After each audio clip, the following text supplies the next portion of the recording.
going on, Gene? Hey, man. How are you? This is episode 20. This is. Oh, wow. Yeah. Is it? Yeah, it's number 20. Yeah. And I guess in celebration of hitting a big milestone, we've got celebrities with us. Today, I had to put the red carpet, I had to drape out from the front door all the way to where he got out of his car because we've got a special guest with us today.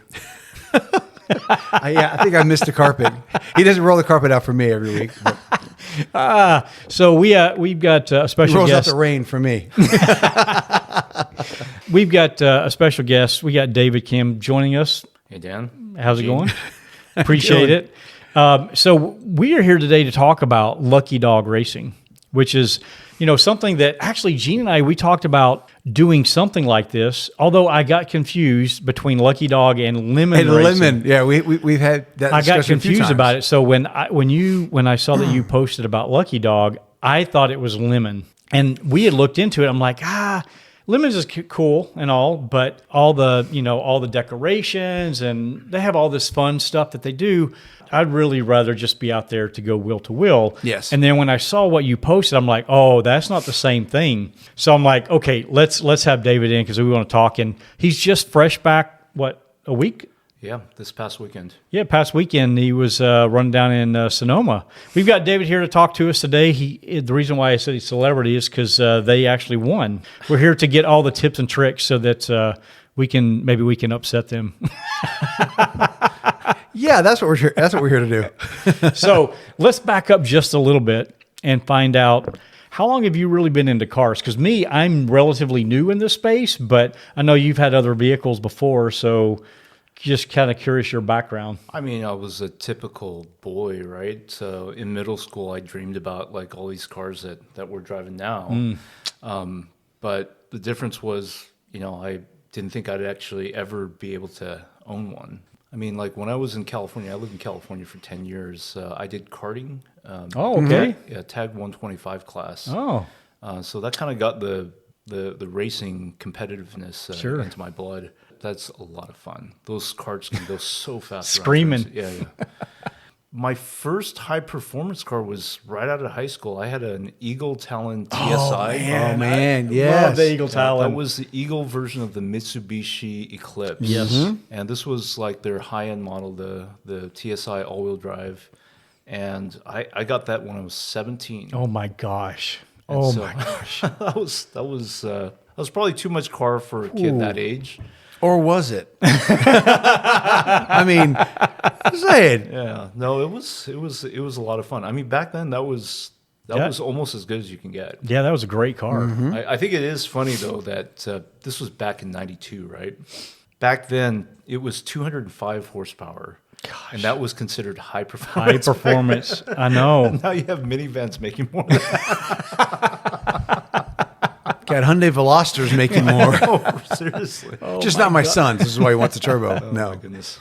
But yeah, no, that was a fun car. And then since then, there was some ups and downs between then. I went from that to a Mazda 323 because all of a sudden I had to actually start paying rent and Yep. You and got making bills. a living and stuff. Yeah. So then that went back. I finally got a job out of college as a software engineer. And the first car I bought from there was a Jeep Grand Cherokee. I didn't get back into high-performance vehicles for a little while, though. After I got married in 2003, I bought an S2000. Oh, that was such a fun car. That is a fun Such car. a fun car. Mm-hmm. And we were living in Southern California, so I had the top down all the every time. Oh yeah, Yep. for sure. So yeah, that kind of started the high-performance car phase again. Were you doing anything with the S2000? Were you doing tracking or autocross? I hadn't tracked it at all. So, I lived in California for 10 years. There was a financial crisis, and I was in Korea for a couple of years. At that point, it was just get whatever we can for transportation. When we came back to the U.S. in 2011, I waited a couple of years to kind of get my financial bearings settled and everything. But in 2014, I bought a Chevy SS. Oh, Okay. my gosh, that is still a great car. Yeah, AKA a Holden. yeah. Was Yeah, it? yeah, that's yeah. exactly Was what it a manual? No. I don't know if they have the manual in the U.S. They did, yeah. they did? Yeah, Okay. it's limited, very Okay. limited. Mine was automatic, that was the first real car that I tracked. You know, because I had done like karting stuff in California. I took the SS. It was 415 I know. horsepower. I had to That's take an it to LS3, track. right? Yeah, LS3. Yeah. I took it to Pacific Raceways, which is like it's the worst place to go if you're. Oh my goodness. I mean, I love Pacific Raceways, right? But that is like high consequence. You make a mistake Yes. there. 100%. There's no easy up on that if you go off on that one. That is a good car though. Yeah, that was a great really car. good car. You see some of those at car shows where they've take and rebadge it as They put it as a Holden yeah. badge on it. I know. That's pretty funny. I love that car because it was such a under the radar Sleeper, Sleeper, total, for sure. total Sleeper, sleeper. yeah. 100%. Like only car guys really knew that it was. That's even right. a performance car, right? Yep. Because it looks you could pass for a Chevy Malibu pretty easily. Exactly. Yes. You get it Yes. totally confused. Yeah. So I went from that, and that kind of started my streak of like really high performance cars. So I went from that to the CTSV. So I went to a 2016 CTSV a couple years later. Okay, so Gen 3. Yeah. I tracked that mostly at Pacific Raceways, not only at Pacific Raceways. I hadn't done like the Ridge until after the pandemic. I got into a little bit of a fight with my wife one night, and you know, I saw a Corvette Z06 for sale in Everett. And so I left the house, and my wife was like, "What are you doing?" I'm like, "I'm gonna go buy a car." And she thought I was joking.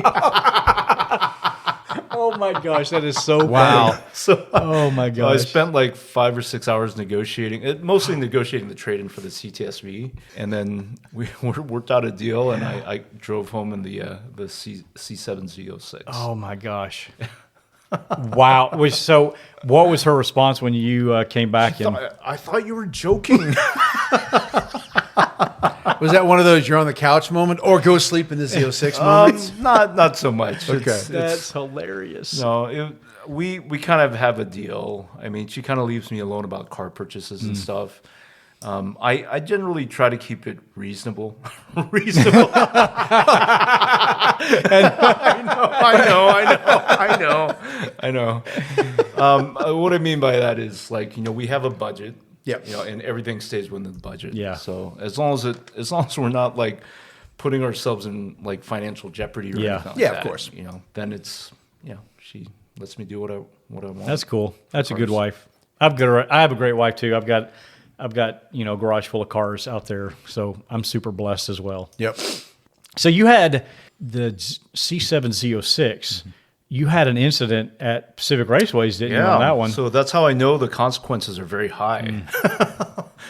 Turn 9, backstory on this. I was getting advice from, and I don't want to call this guy out or anything, but Sure. he's his friend, and he's great racer, Don Gagne. He was telling me that, and up to that point, I was in Sport 2. You know the. Oh, yeah. You guys know the Yeah. performance traction Yeah. modes, right? Sure. So up to that point, I was in Sport 2, and I was asking him, well, what mode do you do for track days? I was like, you got to do race 2. Oh my gosh. If you don't do race 2, you're losing power. It's cutting power from the It's a engine. true statement, Yeah. but It is a factual statement. And you know that's there's a couple steps in between Sport 2 there and is. race 2, Yes. right? That's right. And I was like, well, you know, I don't want to be losing power, right? Oh. And at that point, That's where the ego comes in. That's exactly what it was. Yeah. I mean, I was feeling really good about my abilities and everything, because the traction control is really helping you. It is. You think you're a great driver. I didn't realize how much it was helping me, right? I went into race 2 mode the next session, and I was just cutting seconds off my time. You know, like, and I had set my personal best by like 4 or 5 seconds. Wow. In the next lap, and you know how it is, you're trying to like brake a little deeper, Yep. start accelerating a little earlier, stuff like that. And so the next lap out of turn 9, and I have this on video, and I had it side by side. My entry speed into turn 9 was 10 miles an hour faster, Okay. which is probably more than it should have been, just because you know what kind of incrementally go through that. But on top of that, I had missed the apex. Okay, so I'm too far out wide, which means that I'm apexing later, right? Yep. but I didn't change when I was, hitting the throttle because I'm actually looking to hit the throttle even earlier. So what happens is I'm turning still as I'm full throttle, and with race 2, I mean, I think there's still a little bit of traction Some control, nannies, but not a lot. but almost none, right? Yeah, it's negligible. So the rear just snapped around, and it was too late. By the time I realized what was going on, I was in the wall. Mm-hmm. So You went head in to the wall? head in. So you came around and then it whipped back and you went this way? No, so the wall's on the right side. I'm coming around this turn, and as I floor it, the rear comes around and then it you just went straight into the... Man. Turn 9 is the one that goes right before you go into the straightaway, straight. right? Yep. Okay. Yep. To do turn 9 correctly, you actually have to be pretty close on the right side of the wall anyways. I mean, Yeah. that cone is like on the fence. Yeah, it is, I know. right. You I want know. to It's so close. Yeah. You want to almost be able to reach out and smack it. So anyways, That's how close you have to be. that was eye-opening experience, and fortunately I walked away from it. I mean, I was unconscious for a little bit because Oh, really? Oh. I remember just right before I hit the wall, and then I woke up as the car was like sliding down the track. Oh, man. Fortunately I walked away, just some Yeah. scratches and bruises. Shout out to Ameriprise Insurance. At the time, this has changed since then. This is the David roll. At the time, they had no exclusions for accidents at a racetrack. Oh. They only had exclusions for racing, which I wasn't doing. Right. It's Yeah. a Yeah. HPDE event. Yeah. It's technically an education. Yeah, it is. It is, right. That's exactly right. So they paid out. And Nice. so it actually, they paid out more than I paid for the car because I got a really good deal on the car. Wow. So did it total the car? It did. It totaled the car. Man. When you mentioned race 2, at the Ridge last year, we're going out and I forgot which track day it was, but I was running behind. I was rushing quickly. And so anyway, I get to grid and we're going right away. I go down the straight and I go into first turn. Now, right when you start, actually, this must have been the second lap. The first lap is always under yellow. Mm-hmm. So the first lap, I go down and I go in and I almost go off track on first turn. I've never done that ever, right. First, second turn. And I'm like, the car felt weird. Like something's not right with the car. So I go, up through 3, 4, and I get to the carousel.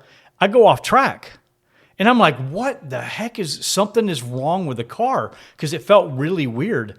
Right. Because I took all 4 off, I had to come back in, come back in. So I pulled in. The lady's like, what happened?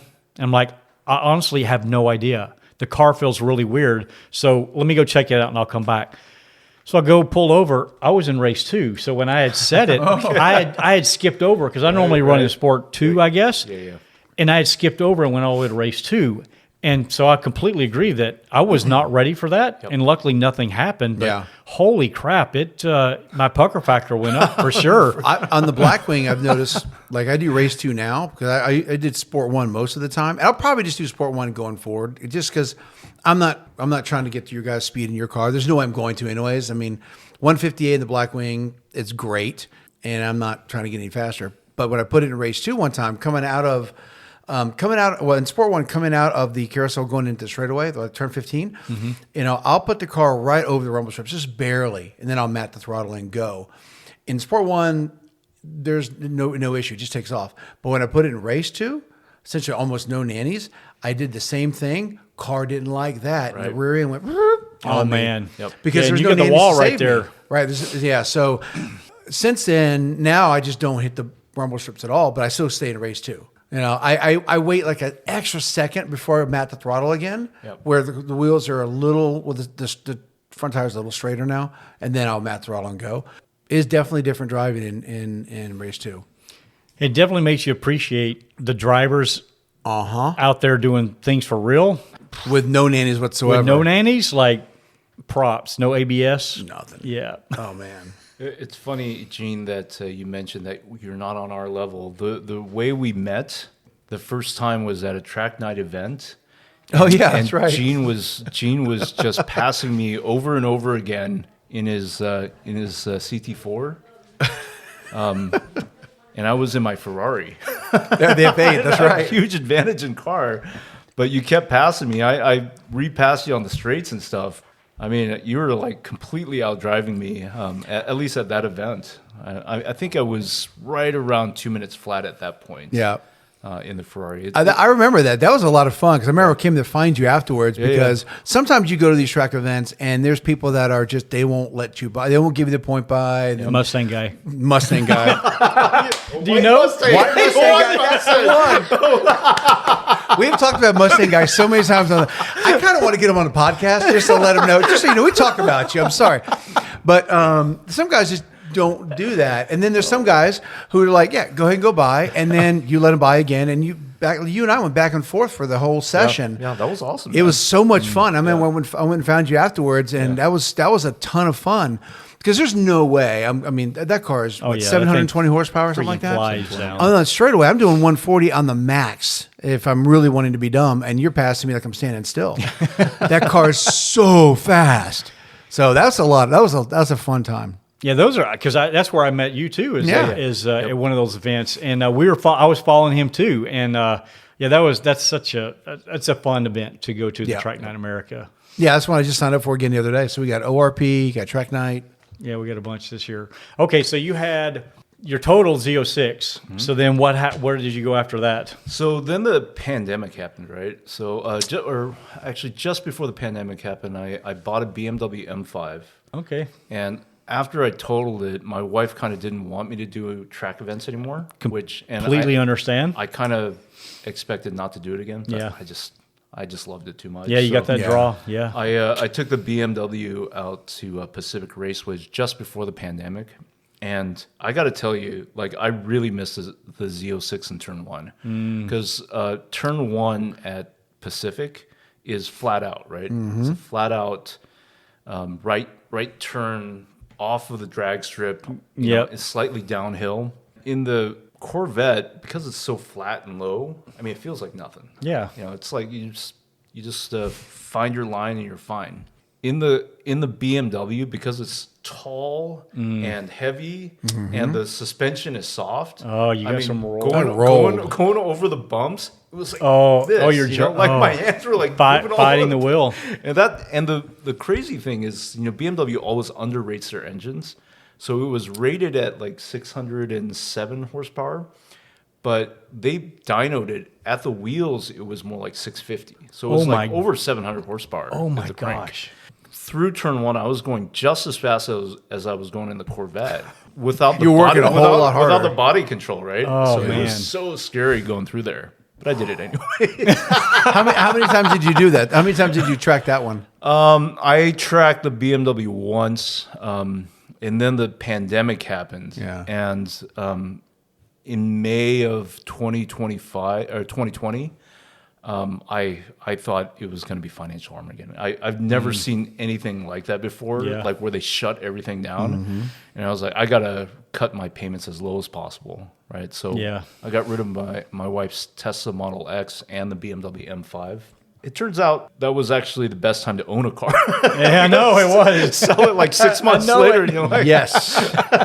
I mean, but like hindsight's it's easy. I mean, up to that point, I really was imagining like Walking Dead post-apocalyptic. Yeah, it's crazy. Yeah, for sure.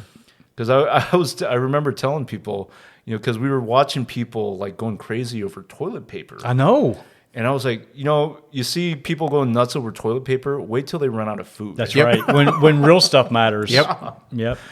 And of course, fortunately, it never got to that point. Yeah. But I thought that was it. That was going to be it. Yeah, that was a tough time. Yeah. That was crazy. Funny story though, because and that saved me a couple $1,000s a month. Oh, sure. Right? Mm-hmm. Around 2021, I was like, there was no need to sell those. I should get something again, right? I had saved $2,000 a month. I was like, you know what? All that money that I saved, let's spend it on something, right? So at first I wanted a 911 turbo, and I called a Porsche dealer, but you know how it was right around that time. Yeah. Oh my gosh. It was impossible to get anything at that point. Yep. And they told me, we'll you can put your name on a list, give us $50,000 down. And when your turn comes around, it'll probably be about $50,000 over sticker. Wow, my gosh! gosh. And I was like, because the 911 Turbo is not cheap, right? Yeah, I know. You're talking like getting close to $300,000. Yeah. And I was like, dude, at that price, I might as well get a Ferrari. That's right. Yeah. So I literally went over to the Ferrari dealer and put my name on the list, and that was it. That's hilarious. That's so funny. Oh my gosh. So I had to wait 16 months, a year and 4 months. So that was in July of 21. And I took delivery in November of 22 for my F8 Tributo. But yeah, and I was like, and this is all like kind of a joke, but the justification was like, well, I saved so much money after I love that. I love that. In other words, you used it against her. But that's quite the jump, though. You think about going from BMW Yep. Z06 to an F8. Like that's a huge jump. Yep. You just wanted to, if you're going to spend the money, that much money on a 911 Turbo, you're like, hey, for the same money, I can just get something even better. Yep. I mean, there was a couple of. I mean, that was the main logic for how I ended up in the Ferrari dealer. But I spoke to my boss, is like a huge supercar collector. He's the owner of the company. He's got like 8 Ferraris and I don't know, like 20 cars. Just a couple. So he's on the list to get the F80 and Oh, okay. Oh, really? He's got a Daytona SP3. All these. Oh, all these- SP3. Yeah, he's got all these special edition cars, right?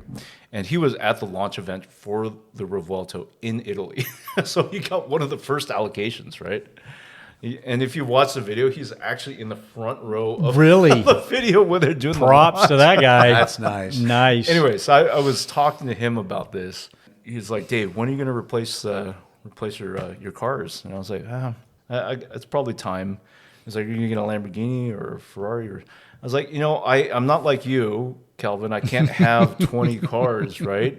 So if I'm going to get one, and maybe it's the only one that I'll ever get, then it's got to be Ferrari. And it's got to be a red Ferrari. Got to be a red. Yep. Yeah, because let's say that I never get a chance to do it again. That's the one I've got to have. Yeah. And so that was kind of the decision-making process behind that. Wow. That's a beautiful car. Oh, yeah. Oh my gosh. I love following you in that car.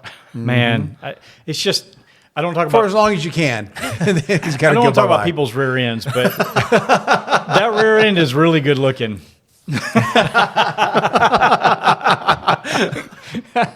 Sorry. Well, fortunately, you're so much faster than me on track that it was mostly me looking, at your rear end. So. Well, that's not a good rear end to look at. I'm telling you.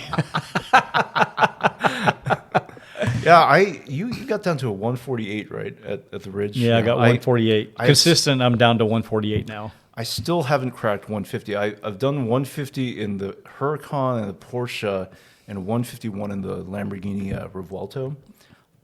I know I got a 149 in me. Oh, yeah. Oh, yeah, for Absolutely sure you you do. Yeah, I just it's difficult though. Like, so kind of transition into Lucky Dog. The one thing that I've learned is that there's like kind of this barrier when I'm driving my own cars, right? Especially a nicer car, right? Yep, I agree. It's like in the back of my mind, especially around like high speed turns or something. I'm like, if I lose it here, I am not going to have a good day. Yep. Right. When I was driving a Ford Focus at Sonoma, which is a high consequence track too, It is. I thought to myself, you know what? If I total this car, it costs as much as the bumper on my I love how you put things in perspective. Yes. Yes. This car is a bumper. Yeah, so then at that point, it's like, I don't want to crash. Sure. Right? But it's like, Because you're there to compete. as I'm approaching the limit, that's not scary anymore. Yeah. Right? And around turns, anyways, it's about the same as a very high performance car because it's track prepped, it's super light, and it's got 200 treadwear tires. So Yeah. around turns, it's every bit as fast as all the other cars on track.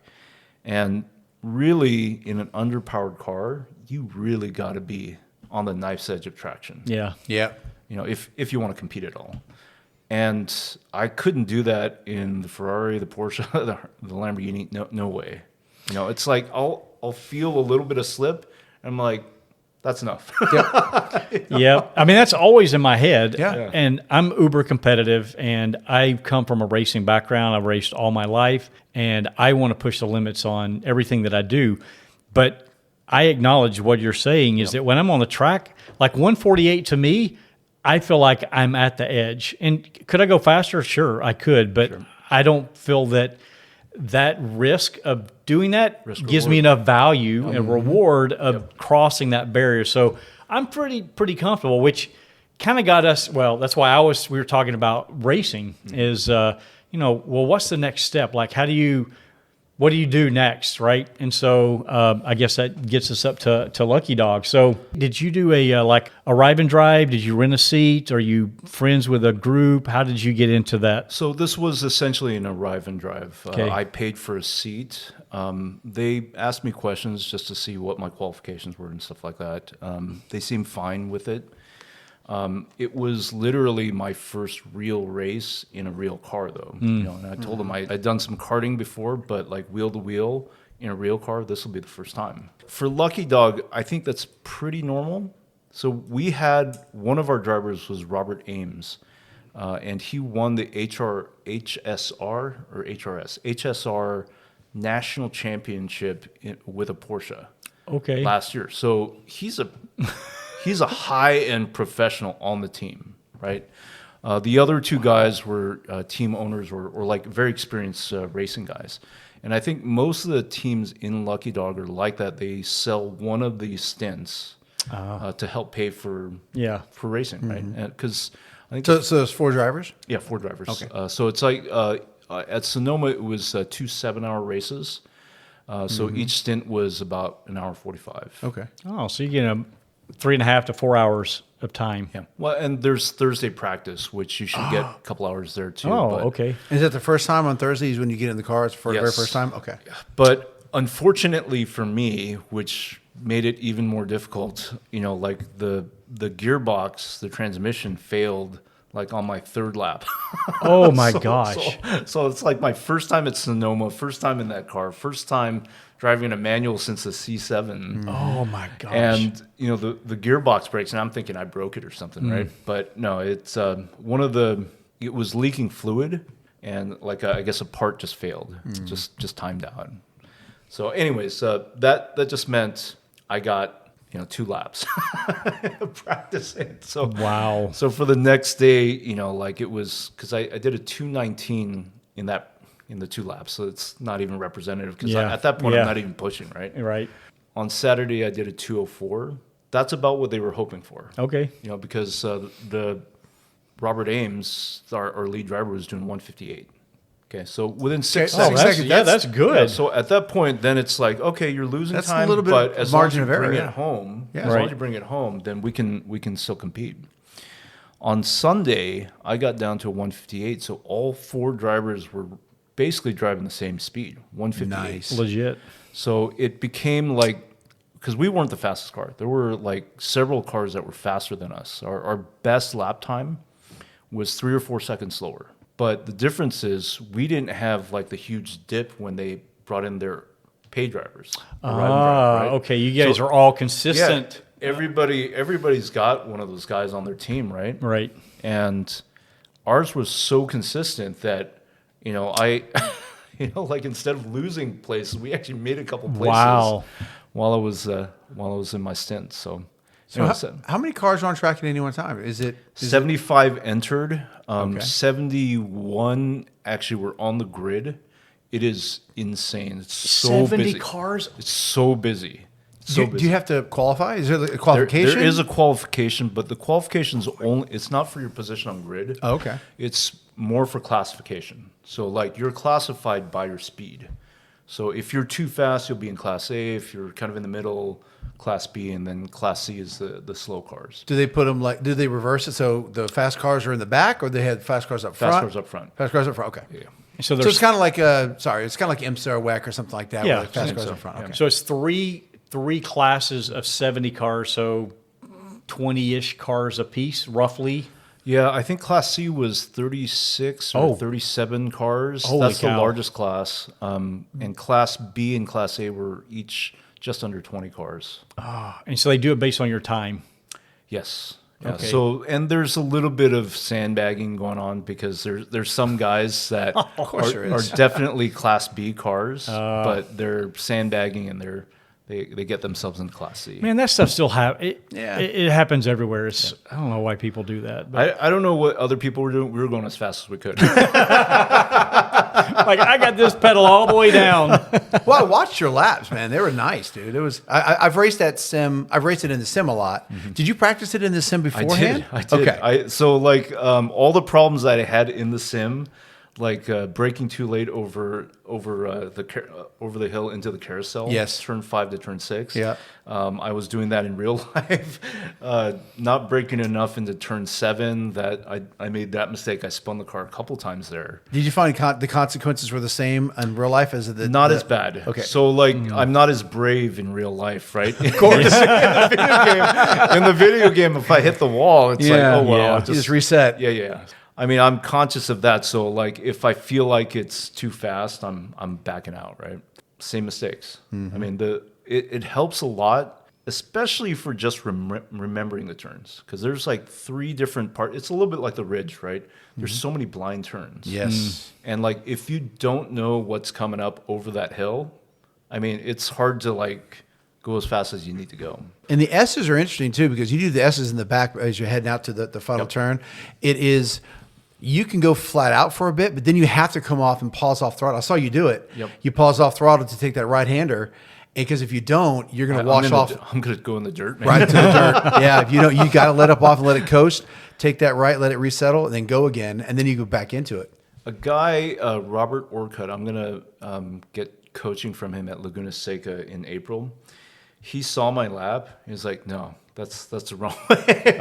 Because there's like this access road, and I'm like way into the access road to get as wide as I can for the start of the sweepers, right? And he was like, actually, what you want to do is turn later into that first left-hander. Although you lose a little bit of time early by doing that, you're in better position for the next two turns. Yeah, that makes sense. And from that point on out, he says he's full throttle the whole way. He never Really? lifts from that point, because it's such a long stretch until you get to turn 10. Wow. You know, that's a huge difference. That's going to save you like a second. If I had known that, I mean, I could. He showed me like on an overhead view of why that's faster, and he showed me him doing it in a Porsche Cayman, and Okay. that would have been useful information a few days ago.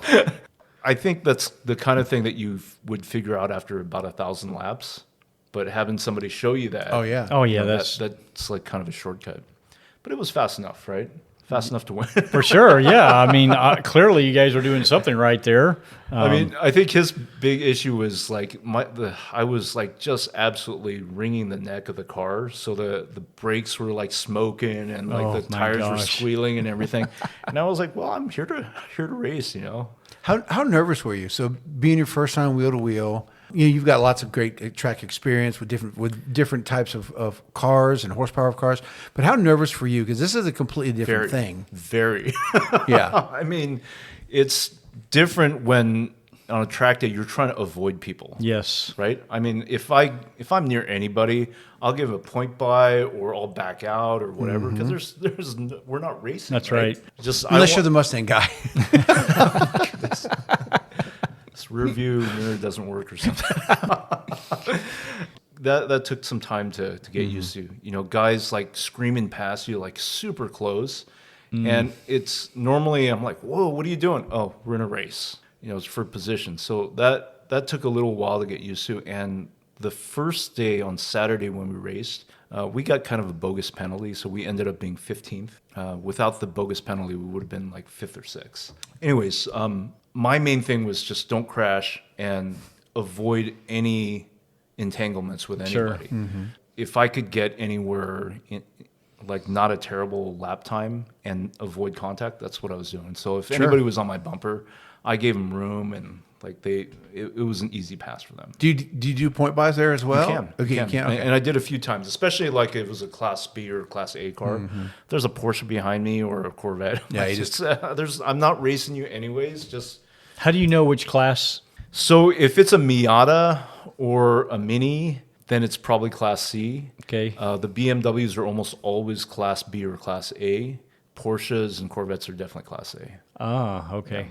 As far as the cars themselves, are there is there like a dollar amount that you have to stay below? Okay, so that it can build any kind of car you want. Make $1 million car if you want. Okay, so then to get a $500 prize, I don't think it's worth it. that's a great point, right? Yeah, that's a great point.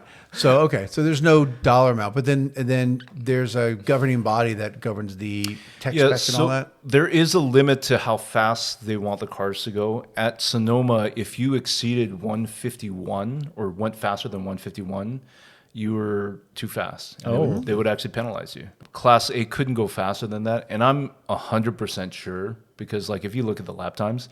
There were a ton of Class A cars. Their fastest lap was 151.0. Oh my gosh. Lift. No. I know that was happening. That's pretty funny. And they do that because they don't want the closing speeds to be too insane, right? Because that's where the danger is. Sure. Right? Yeah. Because especially like going into a turn or something, if somebody's closing that fast, Yep. I won't even see them. Because I'm only looking like a few car lengths back. Right. And if they suddenly show up, I mean, there's not much I can do at that point. That actually is, I actually got into an accident on Saturday because a guy dive bombed me and then blamed it on me. Oh, goodness. So, like, I'm letting guys buy, like, the faster cars, and I go into turn 4, which is like an off-camber, downhill, right-hand turn. And I don't see anybody. And I go to hit the apex, and boom, this Miata just like rubs right up against it. And he's on the curb and everything. And we touch, no damage. But after the race, he was like, "Hey, you cut me off." I was like, "I don't think that's what happened. If you say that's what happened, I apologize, but I'm pretty sure that's not what happened." And we looked at the film. He hit me in the rear quarter panel. Oh my gosh. So rear quarter panel, and then he's like just rubbing against the car all the way through the turn. Oh, And I was like, that's not, I didn't cut you off. You dive bombed me because you can see the right-handed mirror in the video, and you don't even see him in the mirror until he's right on my rear quarter panel. So, I mean, it's like such a long dive bomb.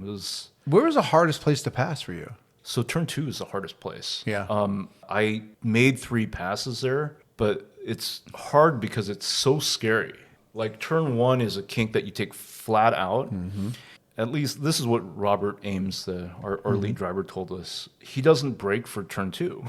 Like, how's that possible? Wow. You're going like 120 miles an hour, and there's like a 90-degree right-hand turn it's coming up. Yeah, it's a 90-degree right? Yeah. So, and he was like, "Yeah, I don't brake for that because it's going uphill. I downshift, and that was enough deceleration to make that turn." And I was like, "Well, okay, I'm glad you can do that. I can't do that." Good for you, boss. So I'm like, I still tap the brakes, but because that's such a scary turn, because if you miss it, you're into a tire wall. Because of that, I generally found that it was pretty easy to outbrake people through that turn. I made 3 passes through there, even though it was kind of scary. I mean, you guys are in fast cars too.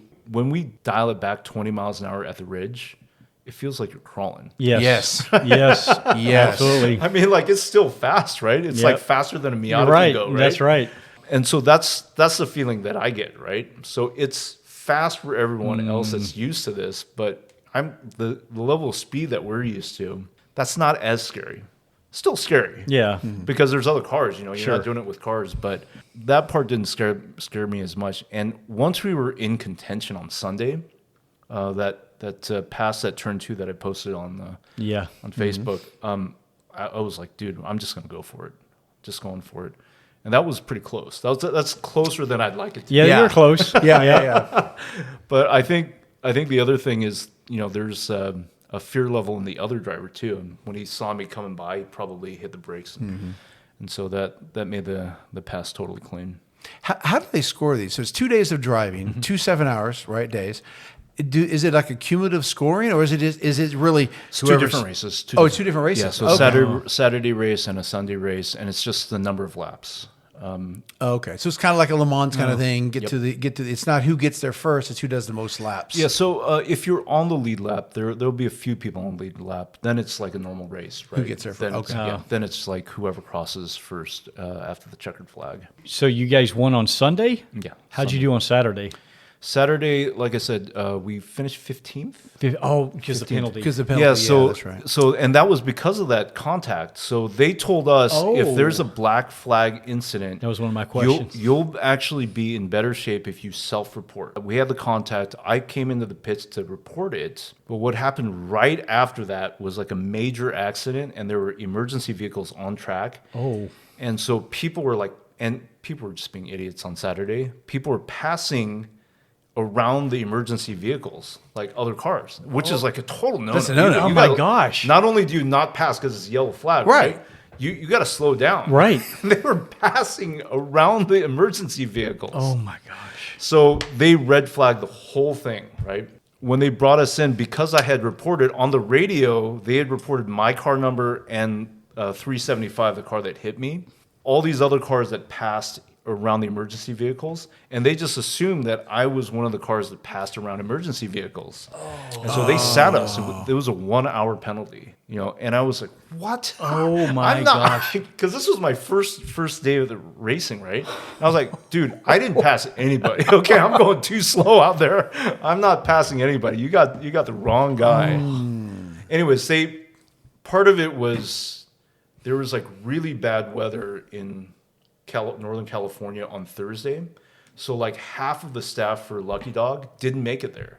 So they were super short staffed. Oh, wow. And they had these guys being idiots on Saturday. So short staff and Oh, man. anyways, Yeah. stuff like that happens. Right? Yeah. sure. Yeah. They eventually fixed it. And like later on, like after the race, the officials said, yeah, that was our screw up. You never should have been brought in at all. Well, that's respectable that they. Yeah, came at least out they and acknowledge acknowledged that. it. Yeah. So, and we would have fought it more, but we lost about 9 laps. Even with those 9 laps, we wouldn't have been on the podium, which means there's no prize money or anything off the podium. If you're not on the podium, there's no real reason to fight it. Yeah. We were competitive anyways, even then. So it went pretty well. I mean, we would have been 5th otherwise. Yeah. I think that's pretty good. Yeah. I told my friends, I want 2 things. I don't want to get into an accident. No damage. I got into an accident. Somebody hit me. But also, I don't want to be dead last. I can live with anything other than dead last. So it's so funny you said that. When I had a better knee, I used to do triathlons, and not the big ones that you've done, all the sprints and internationals, the smaller ones. My motto in my head was always, I'm not last, but I'm not fast, but I'm not last. Yep. That was always my. Yep. I'm not fast, but I'm not last. I never want to be last. I Never. want to be. Never. I mean, I can deal with the fact that there's faster guys. Yeah. I can't be the slowest guy. I know. That's male ego right there, and I'm down for it. When you got signed up for this, how did you find out about this group? So I have a friend so I lived in Southern California for 10 years. I have a friend down there, Jason Bivens, that had been doing some other events. And we were talking last year about doing an event together, like in the WRL. Yep. But I had not, he's already done like a couple of years of these events, right? So he's a little more experienced. This would have been my first exposure to wheel-to-wheel racing. I didn't think it was a good idea. Well, I was going to do it anyways, right? But Matt Geddes, he's the instructor for Turn 2. I'm not sure how to pronounce his last name. I think Geddes or Geddes. Anyways, I told him that I'm thinking about, it was like a Class B BMW in the WRL. And I asked him, what do you think about this? You've seen me drive, you know where my skill level is. And he was not very positive about it. And he actually, the one thing that kind of convinced me not to do that was the fact that I had never thought about like the cost of damage. Like I was looking at, okay, it's like $5,000 for a ride and drive. Okay, I pay $5,000, I do my thing, and then I go home. Yep. He was like, well, if there's damage, you pay for that. That's out of pocket. That's separate. Yeah. So, and it doesn't matter if it's your fault or not. Each each team is responsible for repairs on their own cars because this is racing. Yeah. And I was like, what? Wow. I have no control over other Time for drivers, 24 right? hours of lemons. Other drivers. Wow. Yeah. So at that point, because I was thinking, oh, I don't want to be in like a Miata or I'd rather be in like a BMW or a Mustang or something like that, something a little bit faster, right? But once he told me that, I was like, I had lost all interest in anything over like $30,000 or $40,000 because you total like a BMW and it's like $40,000. That is a bad week, man. Yeah. That is a bad week. I kind of lost interest in WRL at that point because I was like, that's too much of a step up for me. My friend who was trying to get me into this, he found a team in California, NRG Racing. That's these guys. And they were in the WRL. They had just started doing Lucky Dog. And like 2 weeks before the Sonoma event, they did the Laguna Seca event. I think 2 weeks or 3 weeks before. Anyways, a few weeks before the Sonoma event, they did Laguna Seca, and they finished sixth in category. So they were competitive. Anyways, he introduced me to them. You know, they seemed fine with it. It sounded to me like they were going to take me as long as I knew how to turn a wheel. Can you crank the ignition? You know, the funny thing is, it's a manual transmission Ford Focus, right? And they did not ask me if I knew how to drive a manual transmission. Oh my until I gosh. showed up and met the team on Thursday. That's so funny. Like, oh wait, do you know how to drive a manual? So they did actually ask you? Oh my God. Sorry, we should have asked you before. I don't know if I could, if I would have been able to help not responding. A what? Oh my A man? I don't know what that is. Oh my goodness! I was like, yeah. I mean, I had a C7Z06, but it's been a few years. You know, it was fine. So in Lucky Dog, is your contract with them? If something happens with the car, are you still on the hook, or the fee you pay no matter what happens? So if it's my fault and we determine it's my fault, and we'll do video analysis and everything, then I'm responsible for all that damage. Okay. If it's somebody else's fault, it's completely not my fault. And this is with any of the drivers. The rule is we all divide up the damage among the 4 drivers. And that gives us incentive to not only be more careful, Sure. but we're incentivized to make sure the other guy's a little more careful too, right? Yeah. So I thought that was fair, and especially since the payout for the entire car, they had said it before, it was $20,000. Okay. Oh, well. And I was like, you know what? I can live with that. Yeah. Yeah. I mean, that would have to be a really bad day for the entire car just to be completely bombed. Oh, yeah. I mean, the great thing about this team too, they had 2 mechanics at site. They had a spare donor car in addition to other spare parts, right? When we had the transmission problem, you know, they literally dropped the transmission out of the car and were like replacing parts inside. I mean, the fact that they finished the repair within like 3 hours. Oh my gosh. The fact that they could do that within 3 hours under pressure because we still had to make qualifying, I was blown away. And they were like apologizing to me because I didn't get much seat time for practice and stuff. I was like, dude, that was amazing. That's impressive. Yeah. That was amazing because honestly, there's a lot of people with that kind of issue where you got to drop the transmission. That's the end of the weekend. That's right. You're done. Yeah. And I was like, dude, you guys were calm. You just like identified the problem and you just fixed it. That was amazing to me. They have mechanics on, because one of my questions was, do you guys have different roles? But it sounds like they have mechanics and other people, and you just The drive. team captain is a mechanic. He built the car. Okay. And he has an assistant that's also a mechanic. I think technically he's a technician or something, but he's doing a lot of the work too, right? The 2 of those guys, I swear to God, they could just tear the car apart and just rebuild it. Was there a lift available? We had quick jacks, which failed. Oh, really? So then we used hydraulic jacks and jack stands like you know. And you dropped a tranny from that way. Oh, that's a whole nother level of props yeah. right there. I mean, it was like, and the team manager was like, you know, we just wanted to show you the degree of difficulty that we were going to deal with, and just kept raising the degree of difficulty. Wow. Because we actually broke an axle in the first session on practice They replaced that within like 30 minutes, and we were right back out, right? Oh my! And then the part broke in the transmission, and that was like a big repair. Because once you have to pull the transmission out, Oh, yeah. that's a big deal just to take it out and put it back in. Oh my gosh. I honestly couldn't believe that they got it done, and then we set a competitive lap time for qualifying. That's impressive. Was there anything about the experience that you didn't like? Like, I would have preferred more seat time on practice. Sure. Right? I think I got enough. And because the expectations were low enough, I found it fine because, I wasn't looking to be competitive on my stints. I was just, I'll have fun, I'll avoid accidents, and just bring the car home. Yeah. As far as anything else, I mean, that was everything I was hoping it to be. I told the guys, I mean, the fact that we won, that was like beyond my wildest I dreams. know. I was like, just You set don't the be last. bar so high. Yeah. And I was like, I was joking with him, that was easy. Let's do that every time.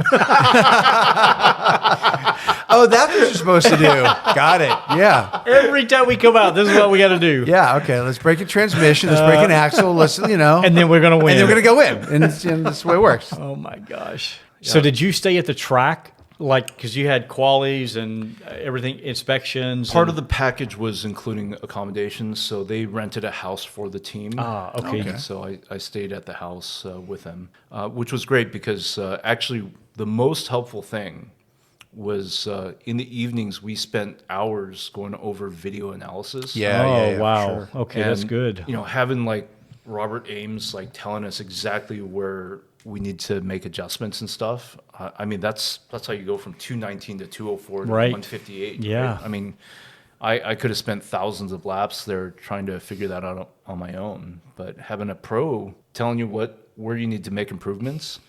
I mean, the big one was, I remember, first of all, he's saying that he's not braking into turn 3. I can't do that. Not I ready can't- for I that just- yet. I just can't do that. Yeah. But, Yeah. No, I get it. but like into turn 6, how early these guys were getting on throttle, it absolutely blew my mind because you're going downhill around a turn, right? And That's the right-hander, right?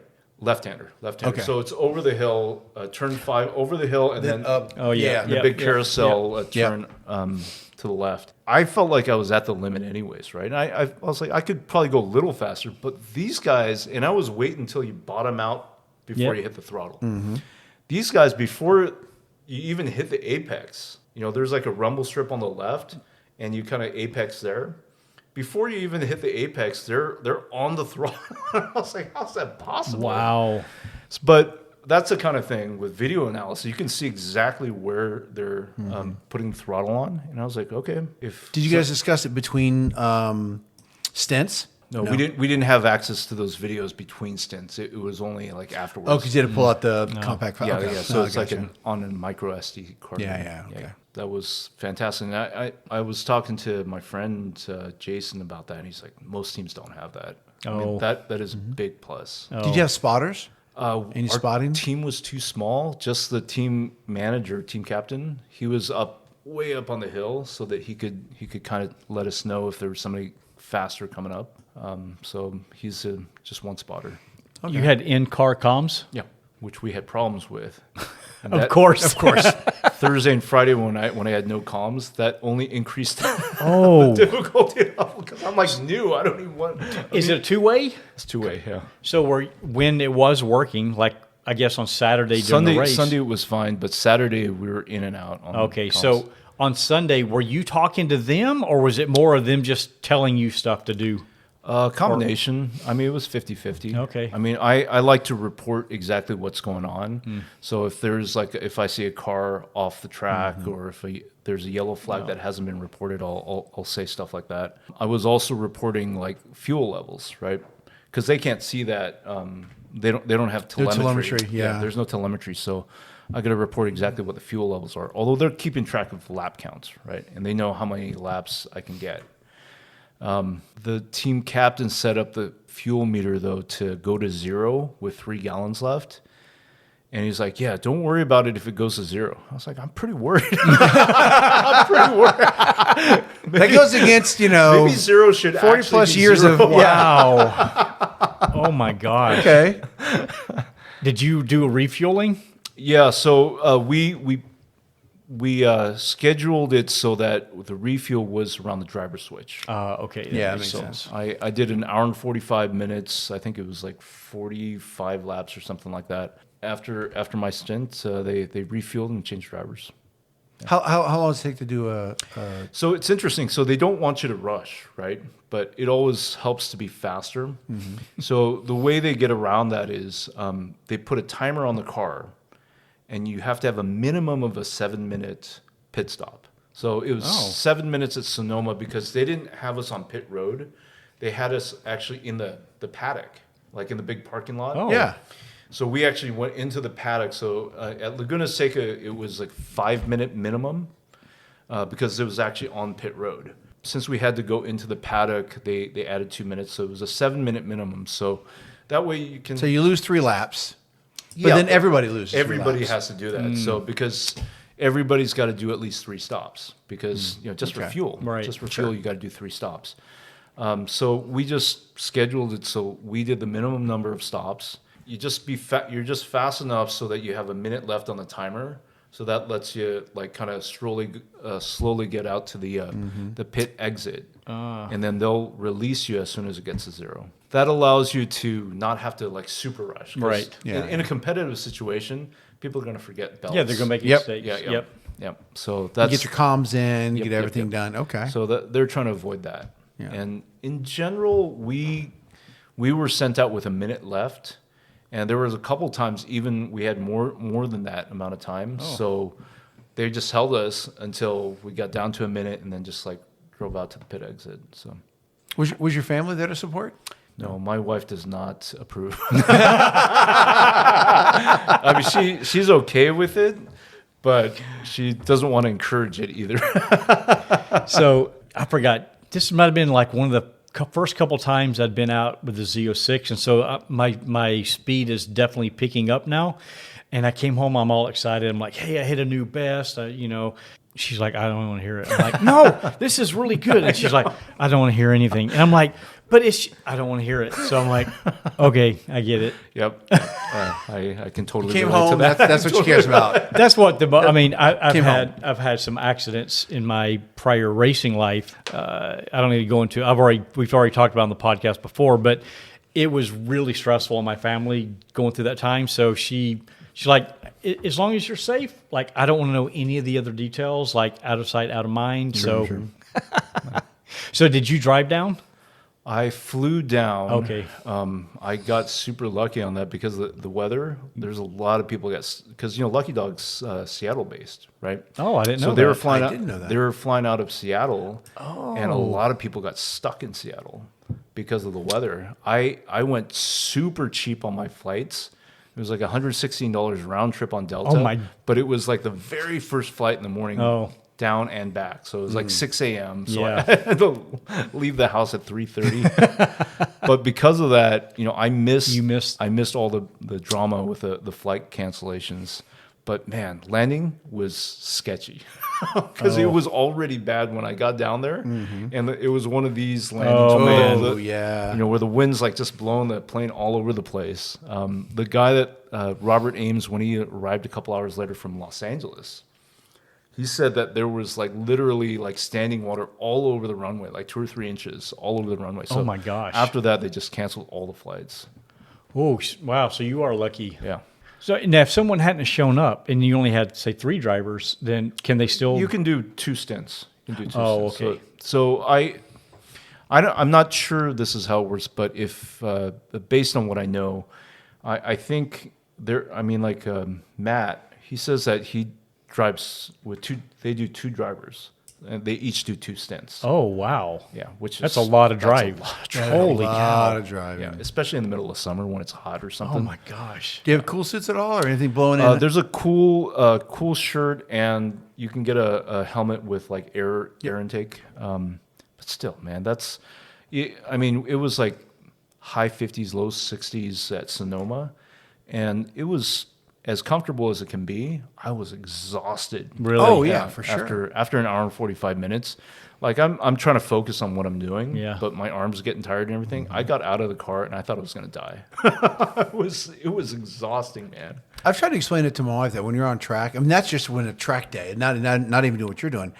You get home, I'm exhausted, Yeah. and she's like, I don't understand why. I said, well, because it's not just the driving, that's part of it, but it's really the focusing on everyone around you. It's the mental thing, you know. And when you're as dumb as I am, it makes it even worse. I mean, it's the adrenaline dump, right? So Yeah. you're like so locked in when you're doing it. And then once that's over, I mean, I used to drive down to Laguna Seca, and then I would drive back as soon as the track day ended around 4:30. I would literally drive back that night back up to Seattle from Laguna Seca. And it's like a that's it's a like long drive. 14-hour drive. Oh, I know. Right? Yeah. So I'm back like in the morning the next day, right? And I would tell people that is the most dangerous part of that entire weekend, right? Because I'm so tired coming back up. That's true. So I'm too old to do that now. So I gotta sleep, and I'm gonna sleep in a hotel and then take off in the morning. Yeah. Yeah. So are you looking to do more? Yeah, absolutely. So I'm going to do Portland International Raceway. Oh, okay. In July with Matt and the other driver's Ryan. They've got a Class B Miata with a Mustang motor. Oh, So interesting. That should be interesting. Have you done PIR before? I haven't. So there's a couple of, I was looking at track events, before that. So I don't want to go in like totally blind like I did this time. Mm-hmm. Because like the video game, like a simulator helps a little bit, but Yeah. it's nothing like actually being there. It's an interesting track. We were there, was it August, September last year? No, it's like it was in the fall. It was Yeah, definitely yeah. like maybe September, October. Yeah. We went there. It's a short track. There's some things I like about the track. Really? I think it's a short track. It's not. No, the other part. There's some things you liked. Oh, I didn't like anything about There's a couple PIR. things I liked about the track, but not as much as like the Ridge or others or ORP, which I love ORP. Yeah, the PIR was kind of blah to me. It's got two straight. You got the front straight, It's the very back flat. straight, very flat. Couple turns, and then that's so your heart. The only thing I don't like about PIR is that on the front straight, you go into that little chicane. So you're full throttle, hard on the brakes. You make that chicane, then you do the back section, and then full throttle down that long straightaway, right? And then you brake hard. You go through the little turns, and then you're back on the straightaway again. And my brakes, when I came off that track, oh my gosh, my brakes were just smoking. But then you go to ORP or the Ridge, you got plenty of time to let those things cool down because you don't have those back-to-back straightaways with hard braking.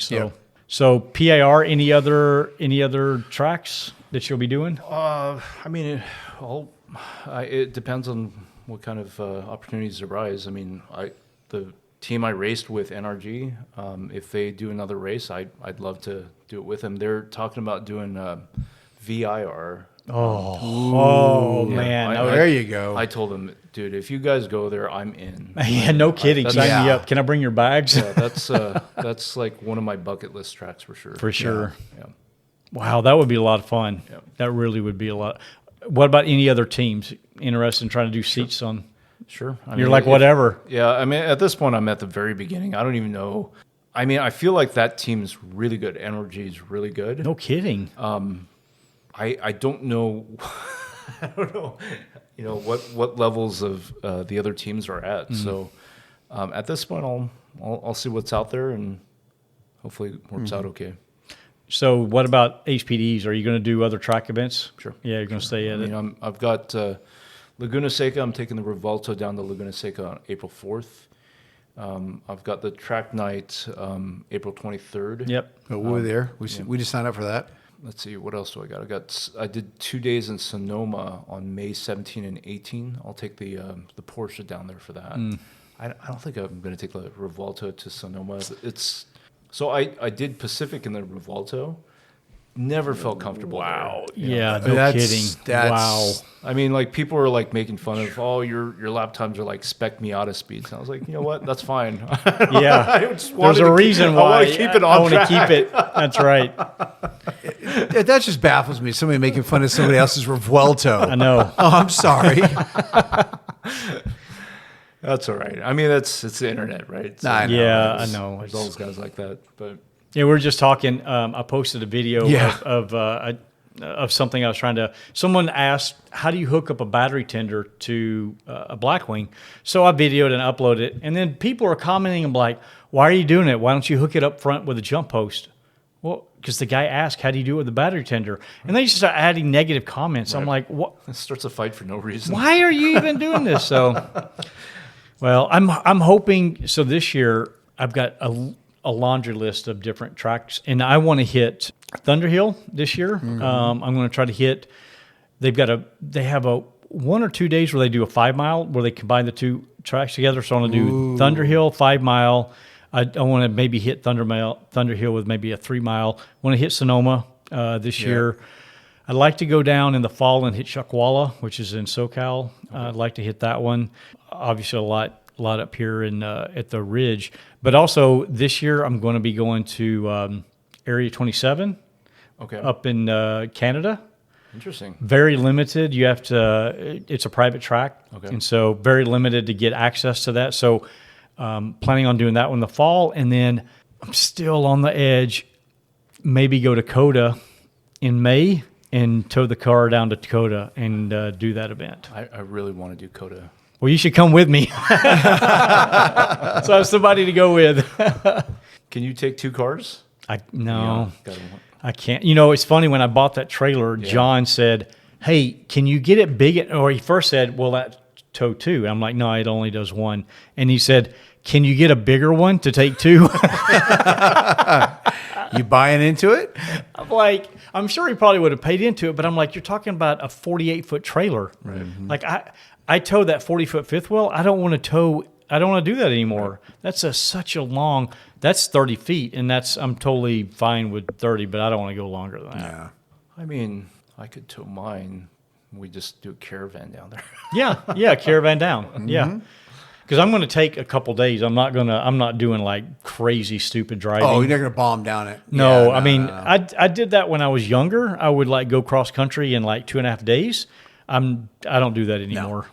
No. What is that? That's about 1,500 miles to Austin. I don't know. It's like a long way. I don't remember. I helped my sister move to Texas, and I remember doing that over 3 days. Yeah. I figured start here. I don't know. I got to look at the traffic patterns, but I was guessing no more than 3 days. Because I mean, I've made it from Georgia all the way up to here in 2.5 days. So like Austin, whatever it is. I mean, I'm sure you could do it in just over a day. I just wouldn't want to. No, that's no. Especially towing. Right. I found that towing, the stress level of driving is so much higher. Well, when I towed, when I went down to Laguna Seca May of last year, and I towed down, and I went through a crazy storm cell that hit San Fran. I tell you what, I got out of that. That was like maybe 2 hours of driving. I had to pull over and chill because I was so exhausted of focus, towing in the pouring rain and all the traffic. Yeah, it's tough. I took a wrong turn when I towed the 911 down to Laguna Seca last year and ended up in like some city traffic, which normally it's not a big deal, right? But towing, that is so wide. Yeah, because right? exactly. It's too wide for the lanes. I know. Right? Like, that's people right. are honking at me. I was like, dude, you got to go around, man. I'm just trying not to hit anybody. So the shortest route, there's routes where you go through Missouri, through Billings, Montana. No, I don't want to do down. that. There's I'll go one through California. Salt Lake. Yeah, the one through Salt Lake. Yep. That's 2,144 miles. Oh my goodness, it's even more. It's even longer. Yeah. So that's why I'm on the fence because I'm like, I want to go. It'd be a super cool event, but man, that's a long to go by myself. Like when I went to Laguna, it was kind of boring because I'm down there by myself. I don't know anybody. It's so much better when you go with people. But I don't know. We'll see. Well, if you do decide to go, let me know. I definitely want to go to Coda. There's a few times where I almost went, and I kind of regret not doing it. Okay. I definitely want to do the track. We did the track as a parade lap. Yeah, we did a parade laps. I did it in a lyric, but I wasn't driving, of course. But I do want to do that track, but I don't want to drive the car down there and then have to drive it back. I'd rather pull it as well. But Well, you could I ship don't have it. That. Yeah, I could ship it. I did that once with a Ferrari to Laguna Seca. Yeah. The logistics of shipping, though, it's a different headache. It is. I My know. car or somebody I know else. it Yeah. is. Yep. It's so much better when you have your own trailer. Yep. I had to find somebody to receive the car because the I didn't even think about the that. delivery dates aren't exact. Right. There's a range. So That's true. I don't know when I'll be there exactly or when the car will be there exactly. So Just post on Facebook, hey, could you pick up my Ferrari? So I found a friend that had like a showroom and they just received the car for me and I paid him for it. Yeah. But that way I could have it there a day early so that when I got there I could just drive it. Right? Yeah. But I mean it's one way to do it because the drive is no fun. Yeah. It's got its own problems. If you don't live by there, you gotta, Man, I tell you what, David, this was awesome. I love the conversation. There's so much. Every one of my questions, either Gina asked or you just started talking Yeah, about. I got through all of mine. Man, it was. I'm even more energized about looking into this than I was before. I'm definitely going to. I just won't let my wife listen to this podcast. Yeah, just keep her off this Just one. keep her off this one. I mean, if we can find a mechanic, that's a big thing. Yeah. We could do our own team. Well, and we talked about doing that, and that was my big thing about. I can do mechanical stuff. I mean, Yeah, I me work too. on my own cars. I was a but mechanic in the but Army. I can dropping a fix stuff. trainee, Right. that's not something I'm going to do. I would totally be up to partnering on something about getting a mechanic. I'd be totally down with doing something like that for Yeah. sure. Now that I know what Lucky Dog is and it's not the lemons stuff, man, I'm down for it. The lemon stuff's a lot less risk because the cars are $5,000, something yeah, like they're that. kinda- It's got some fun to it as well, but a lot less risk This is and just- probably a lot less competitive. I don't know. Maybe I shouldn't say that. I don't know. I've had Maybe that's factually I've wrong. had some people that really liked it. I just I think this is just the right level where it feels like a real race car. Yeah. I mean, it's underpowered compared to what we're used to. Sure. But it's competitive, right? And everybody's around the same speed. So. Yeah, when you got those cars, I was watching your video and you got cars going around, I'm like, that's legit. Yeah. I mean, you're really doing that. And so that's exciting. I mean, I'm the uber competitive guy anyway, so I'm like, oh, man, David's lit a fire on me now. Yeah. All right, well, I guess that's a wrap. Thanks much. Thanks a lot, man. Thanks for having me. All right. Thanks.